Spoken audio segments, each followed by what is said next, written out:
আসসালামু আলাইকুম। লন্ডন থেকে হুসেন বলছি। আমার চ্যানেলে সবাইকে স্বাগত। আপনারা জানেন, কোটা আন্দোলন শুরু হওয়ার পর যোগাযোগ ব্যবস্থা একদম ভেঙে পড়েছে। বিশেষ করে ইন্টারনেট না থাকার কারণে ব্যবসা বাণিজ্য যোগাযোগ একদম নিচের স্তরে এসে নেমে গেছে। আপনারা জানেন যে অনেক লোক বাংলাদেশে ফ্রিল্যান্সে কাজ করেন, অনলাইনে কাজ করেন এবং বিভিন্ন ধরনের প্রজেক্ট নেন বাইরে থেকে, এবং তারা এগুলো করে অনেক টাকা কামান।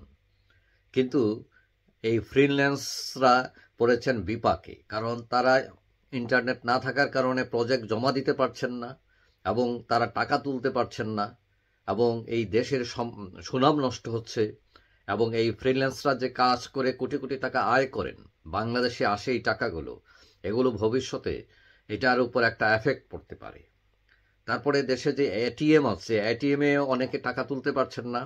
অনেকগুলো ব্যাংকের এটিএম বুথে টাকা নেই, অবরোধ এবং এই যে ছুটি, লাগাতার ছুটির কারণে এই যে ব্যাংকে টাকা ভরতে পারছে না, অনেক এটিএম খালি এবং লোকজনের খুব ভোগান্তি হচ্ছে। তারা একটা বুথে গিয়ে দেখা যায় এখানে টাকা নাই, তখন আরেকটাতে দৌড় দেয়।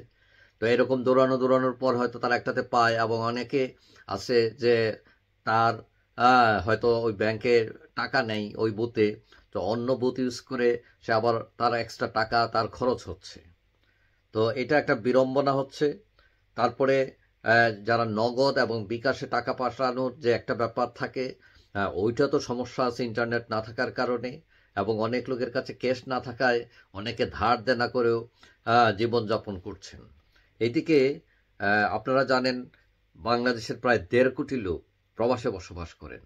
ইন্টারনেট না থাকার কারণে তারা প্রিয়জনদের সাথে যোগাযোগ করতে পারছেন না, তারা উৎকণ্ঠায় আছেন এবং সব সময় চেষ্টা করেন যে পরিবারের মানুষের সাথে যোগাযোগ রেখে সুখ দুঃখের কথা বলতে।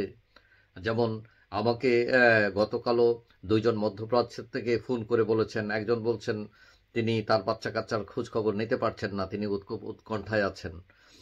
আবার একজন বলছেন তার একজন প্রেমিকা আছে এবং প্রেমিকার সাথে তিনি কথা না বললে তার ঘুমই হয় না। তো এখন প্রেমিকার সাথে তার যোগাযোগ হচ্ছে না, তিনি ভিডিও কল দিতে পারছেন না। ও তো তার মন খুব খারাপ। সো এইটা ইন্টারনেটে অনেকেরই মন খারাপ করে দিয়েছে, অনেককে উৎকণ্ঠা বাড়িয়ে দিয়েছে, ব্যবসা বাণিজ্যে ধস নেমে যাচ্ছে। আবার অনেকে টাকা পাঠাতে পারছেন না, এবং টাকা বিদেশ থেকে টাকা পাঠালেও টাকাটা ওইখানে ইন্টারনেট না থাকার কারণে তার পরিবারের লোকজন টাকা তুলতে পারছেন না।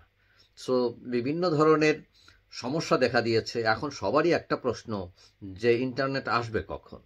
আপনারা জানেন তথ্য প্রযুক্তি প্রতিমন্ত্রী পুলক গতকাল ডিক্লেয়ার দিয়েছিলেন যে ইন্টারনেটের যে মেইন কেবল লাইন ক্ষতিগ্রস্ত হয়েছিল সেটা ঠিকঠাক করে গত রাতের বলেছিলেন সোমবার যে সব চালু হতে পারে। কিন্তু আমরা এবং প্রবাসীরা অনেকে অপেক্ষা করেছেন যে চালু হয় কি না, কিন্তু আসলে চালু হয়নি। এবং সবাই এটাতে খুব মনঃক্ষুণ্ণ হয়েছেন। যদিও মন্ত্রী একবারে 100% বলেননি যে করবেনি, বলছেন যে হতে পারে, কিন্তু আসলে হয়নি। তো এখন সবারই প্রশ্ন যে এটা কখন চালু হয়। সরকারের কাছে জোর দাবি যে তারা অচিরেই ইন্টারনেট যাতে চালু করেন, কারণ চালু না করলে ব্যবসা বাণিজ্য, মানুষের সাথে যে যোগাযোগ, এগুলো সব বন্ধ, এবং বিশেষ করে প্রবাসীদের অনেক অসুবিধা হচ্ছে এবং তারা উৎকণ্ঠায়ও আছেন পরিবার নিয়ে এই ইন্টারনেট না থাকার কারণে, যোগাযোগ বিচ্ছিন্নতার কারণে। যাই হোক, সবাই ভালো থাকবেন। আর যারা আমার চ্যানেল সাবস্ক্রাইব করেন না, ইচ্ছা করে রাখতে পারেন, তাহলে পরবর্তী ভিডিও আপনার কাছে অটোমেটিক চলে যাবে। সবাই ভালো থাকবেন। আল্লাহ হাফিজ।